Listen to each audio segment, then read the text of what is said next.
Hey folks, Jim Thomas here, Fitness Management and Consulting, and welcome to our channel today. I appreciate y'all being here. And if you're new to the channel, if you're finding us for that very first time, welcome as well. It's great to have you. And as a quick reminder to all, my focus, my mission here in the channel is I want to be able to provide as much information as I can to as many people as I can, across all regions.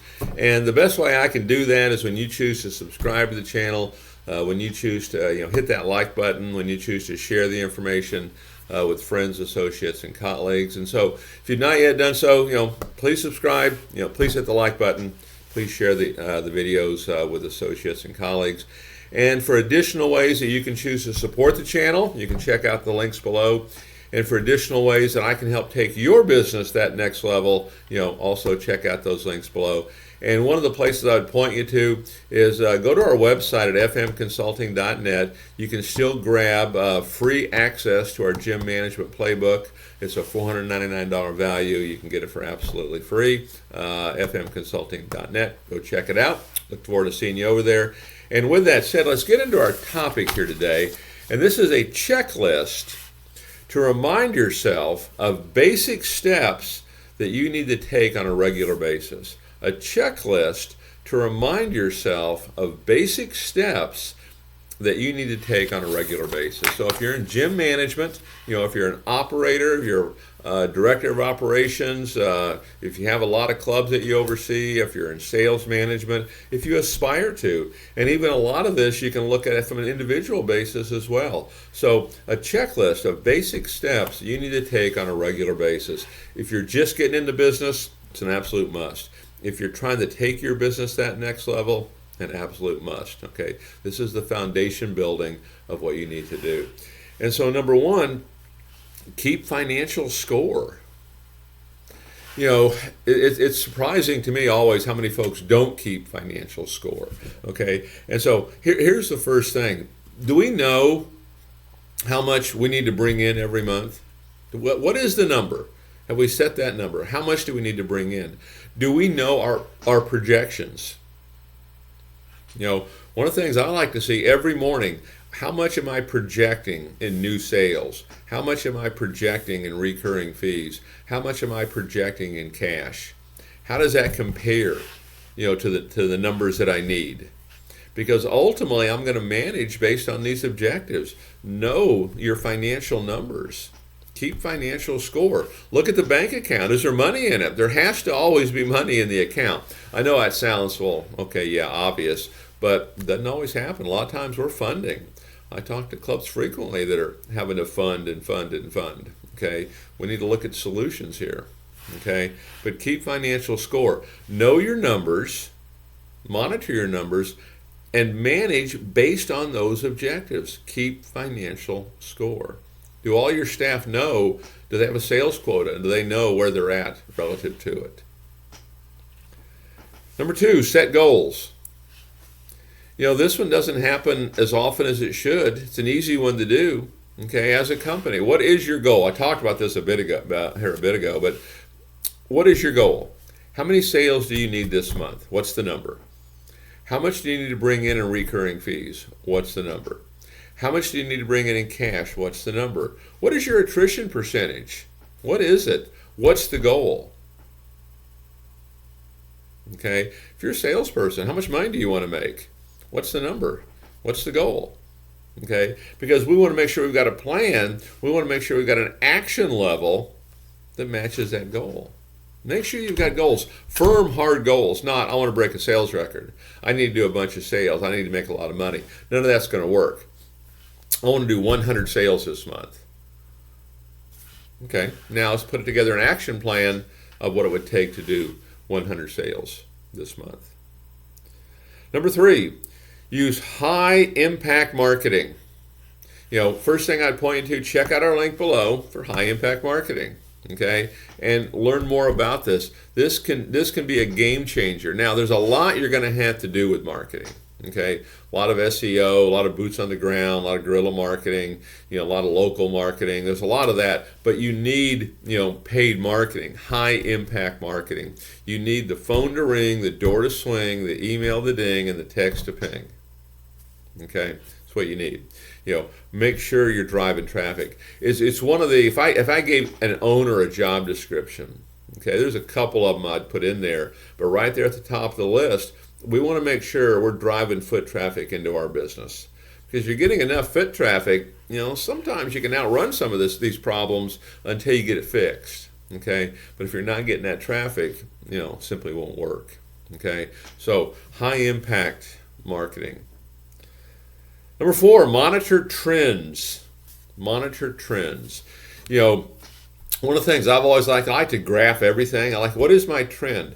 For example, what is your closing percentage? Do you know what it is? Is it getting better? Is it getting worse? What's your attrition percentage? Getting worse? Getting better? It kind of works the opposite, right? Okay. How many leads we bringing in? Getting better? Getting worse?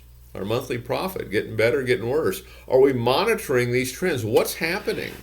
Okay, one down month, okay, maybe that's a blip. 2 down months, you may have a problem on your hands. You got a trend going on.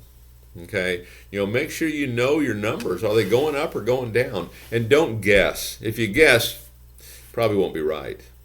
Okay. And make sure we're monitoring it. Look at your telephone inquiries, your new leads that are coming in. How many of them are being set? What's our set percentage? What's our show percentage? Are those percentages going up or going down? Okay, monitor these trends. Know what's happening. You'll make better decisions.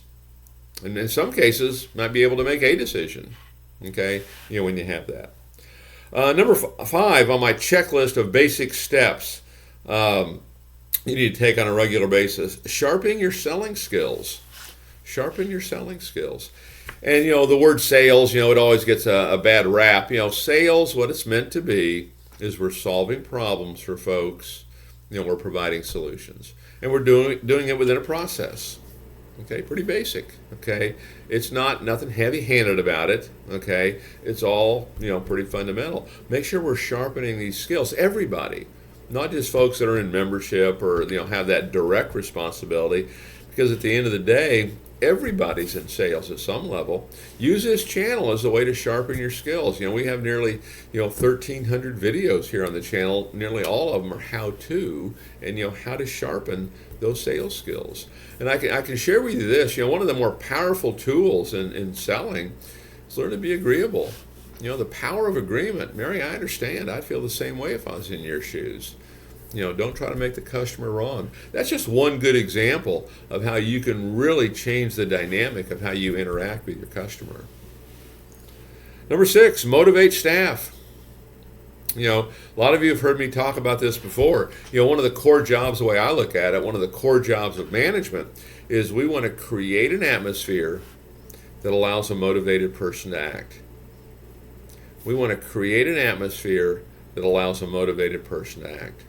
We want to inspire. We want to educate. We want to train. When they make a sale, thank you. Okay, motivate your staff. At the end of the day, your staff is your brand. Okay, this is who's interacting with your customer. Motivate them. Put them in situations to be successful. Catch them doing something right. One of my favorite stories that some of you folks have heard me tell is I was in a meeting one time with a club, and they wanted me to help them put together a form where they could write somebody up because they felt like people weren't doing their jobs right, and when they saw them not doing it right, they wanted to write them up, and they wanted me to help them with a form. And I politely suggested that, hey, yeah, I'd be happy to help you with a form, but what if instead of catching them doing something wrong, what if we caught them doing something right? Okay, we want to motivate our staff. Okay, inspire them. Have a sales contest. I like having a sales contest every single month at some level. Okay, and then number 7, know your limits. Know your limits. Take a break. Here's what I mean. The most valuable asset that you have is you. Protect your most valuable asset. Sometimes you just need a break. Sometimes you need to kind of step away. Sometimes you need to be careful who you choose to associate with. If you're associating with naysayers, people don't support the mission, that can cause other issues as well. Okay, but protect your most valuable asset. That's you. Take a break. Make sure you're getting plenty of rest. I mean, we're in the fitness business, right? Make sure you're working out. Make sure you're doing all the things that you're asking other folks to do. but take a break, know your limits. So a checklist to remind yourself of basic steps that you need to take on a regular basis. Keep financial score, set goals, use high impact marketing, monitor your trends, sharpen your selling skills, motivate your staff, know your limits. Take a look at those, look at each one of them. What can you do to start getting better today? You know, folks, my name is Jim Thomas. My company is Fitness Management and Consulting. Appreciate you being here at the channel today. And like I mentioned earlier, my focus here in the channel is I want to be able to provide as much information as I can to as many people as I can, across all regions. And the best way I can do that is when you choose to subscribe, when you choose to hit that like button. So if you've not yet done so, now's a good time to do that. Subscribe, hit that like button. And for additional ways that you can choose to support the channel, check out those links below. And we'll look forward to seeing you all in that next video.